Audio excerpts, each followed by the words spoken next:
جب نبی کی محبت اس کے دل و دماغ میں بیٹھ جائے گی تو وہ یہ دیکھے گا، وہ سوچے گا کچھ بھی عمل کرنے سے پہلے میرے نبی نے یہ عمل کیا یا نہیں کیا، یہ سوچے گا۔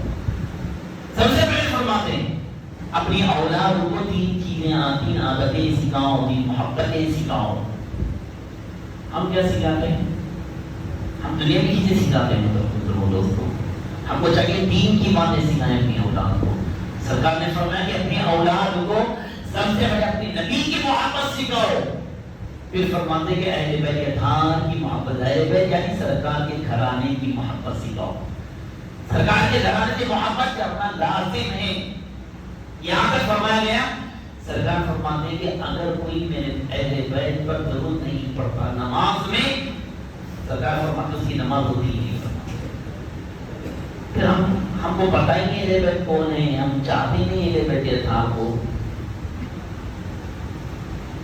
پہلی بات سرکار نے فرمایا کہ میری محبت، اپنے نبی کی محبت سکھاؤ۔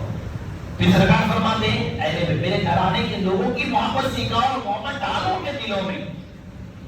کیسی عظیم نعمتیں اللہ تعالیٰ نے سرکار کے صدقے میں ہم کو عطا فرمائی ہے۔ پھر فرماتے ہیں کہ تیسری محبت قرآن مجید کی محبت سکھاؤ، اپنے بچوں کو، اپنے گھر والوں کو یہ 3 محبتیں سکھاؤ۔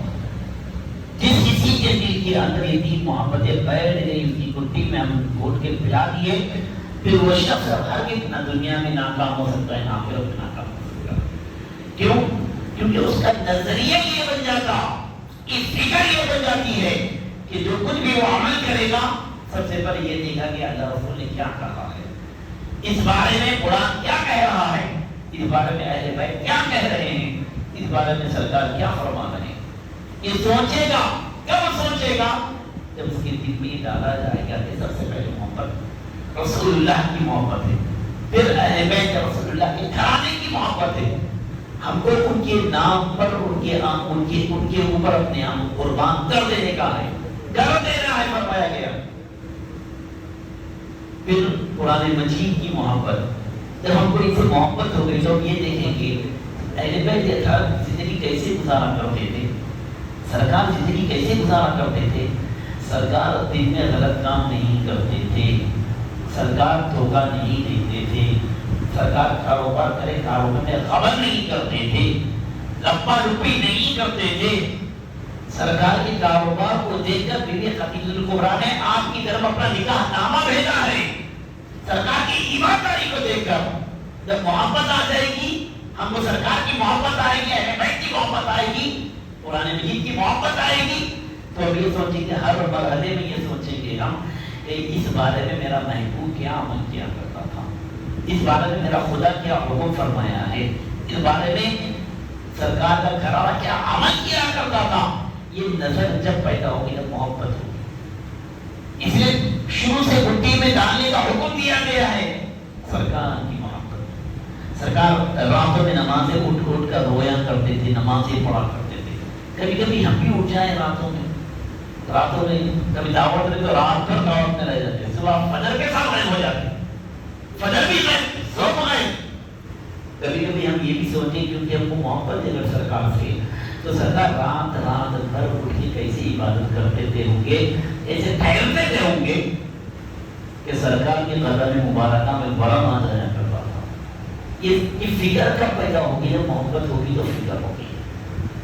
اہل بیت کے ساتھ کے متعلق بی بی خاتون جنت عبادت کر رہی ہے، ایسی عبادت ان کی قربانیوں کا اندازہ لگا ہے۔ خاتون جنت کی قربانی، حضرت علی کی قربانی، حضرت امام حسن حسین کی قربانی، کیا قربانیاں ہیں جس کو پنجتن پاک کا لقب دیا گیا ہے، 5 تن جس کو کہا گیا ہے، جس کو جو اللہ سبحانہ و تعالیٰ کے پاس اتنے مقرر ہے، اتنے مقرر ہے کہ سرکار پاک صلی اللہ علیہ وسلم کو اپنے قریب کر کے اپنی چادر میں بٹھا کے فرماتی، یا اللہ یہ میری اہل بیت ہے، مولا میں ان سے محبت کرتا ہوں، تو بھی ان سے محبت کر۔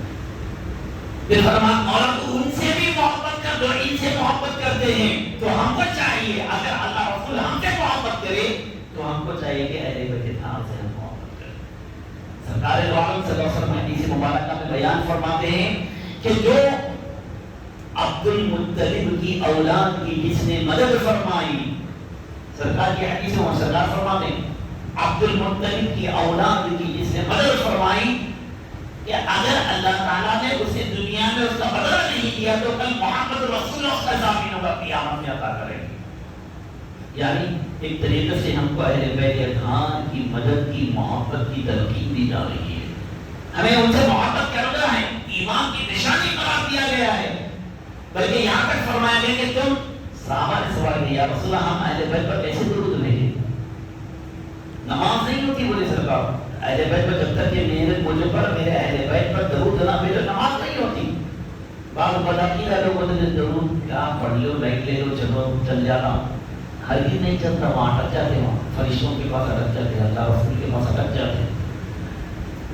صحابہ سوال کرے ہم درود کیسے پڑھیں آپ اور آپ کے اہل بیت پر؟ تو نماز میں پڑھتے ہیں اللہم صلی علی محمد وعلی آل محمد۔ سرکار نے یہ درود پڑھ کر بتایا کہ تم مجھ پر اور میرے اہل بیت پر اس طریقے سے درود پڑھا کرو۔ درود پڑھنا ضروری نہیں ہے، سلام پڑھنا ضروری نہیں، یہ بدعقیدے کی باتیں ہیں، یہ باتوں میں ہرگز نہ جائیں۔ اگر ضروری نہیں رہتا تو نماز کے اندر عین عبادت میں اللہ تعالیٰ اپنے رسول پر رسول کے گھرانے پر درود پڑھا رہا ہے۔ ہم عین نماز میں اللہ کے سامنے بیٹھ کر کہہ رہے ہیں محمد صلی علی محمد، کیا محمد پر درود پڑھنے کے لیے نماز ہو رہی ہے؟ حالانکہ نماز تو عین کیا ہے؟ نماز عین اللہ تعالیٰ کی عبادت ہے، اللہ کے لیے نماز پڑھنا، لیکن وہاں پر بھی اللہ تعالیٰ اپنے حبیب کو حبیب کے درباروں کو نہیں چھوڑ رہا ہے۔ اللہم صلی علی محمد وعلی آل محمد، پھر فرمایا کما صلیت علی ابراہیم وعلی آل ابراہیم، کہ مولا محمد صلی اللہ علیہ وسلم پر درود دے، ان کے آل پر درود دے، جیسے تو نے ابراہیم علیہ السلام کے آل پر درود پڑھا بیٹا تھا ویسا بھی فرمایا، پھر برکتیں نازل فرما ان لوگوں پر۔ یہ پورا طریقہ بتایا جا رہا ہے محترم سامعین، ہمیں بھی اہل بیت اطہار کی محبت ہونا لازم ہے، لازم ہے۔ اگر ہمارے دلوں میں محبت نہیں ہے، سرکار دو عالم صلی اللہ علیہ وسلم ارشاد فرماتے ہیں کہ جس کسی کے دل میں اہل بیت اطہار کی محبت نہیں ہے اسے جنت میں داخلہ ہرگز نہیں مل سکتا ہے۔ دوسری بات فرماتے ہیں لعنت ہے ایسے لوگوں پر جو اہل بیت اطہار کے ساتھ بغض کا معاملہ کرتے ہیں، دھوکہ دہی کا معاملہ کرتے ہیں، لعنت فرمایا سرکار نے۔ تو ہمیں اہل بیت اطہار کے ساتھ برا گمان تک ہم کو کرنے کا نہیں ہے۔ اب یہ اہل بیت اطہار میں کون کون آتے ہیں؟ یہ اہل بیت اطہار میں حضرت خاتون جنت بی بی فاطمہ الزہرا رضی اللہ تعالی عنہا آتی ہے، حضرت علی شیر خدا آتے، حضرت امام حسن امام حسین علیہ السلام آتے، امام حسین امام حسن سرکار دو عالم صلی اللہ علیہ وسلم دعا فرماتے ہیں کہ یا اللہ کو شہادت عطا فرما، سرکار دعا فرما ان کو شہادت عطا فرما۔ سرکار یہ دعا کریں کہ مولا ان کو شہادت عطا فرما۔ سمجھنے والی بات یہ ہے کہ اللہ تعالیٰ سرکار کی جب حفاظت کر رہا ہے تو کوئی اور سرکار پر حملہ کر کے شہید کیسے کر سکتا ہے؟ آگے نہیں کر سکتا۔ تو سرکار نے جو دعا فرمائی کہ یا اللہ مجھ کو شہادت عطا فرما، سرکار کی اس دعا کو اللہ سبحانہ و تعالیٰ سرکار کے دونوں شہزادوں میں نوازوں میں منتقل فرما دیا، دونوں نوازوں میں منتقل فرما دیا۔ کیسے؟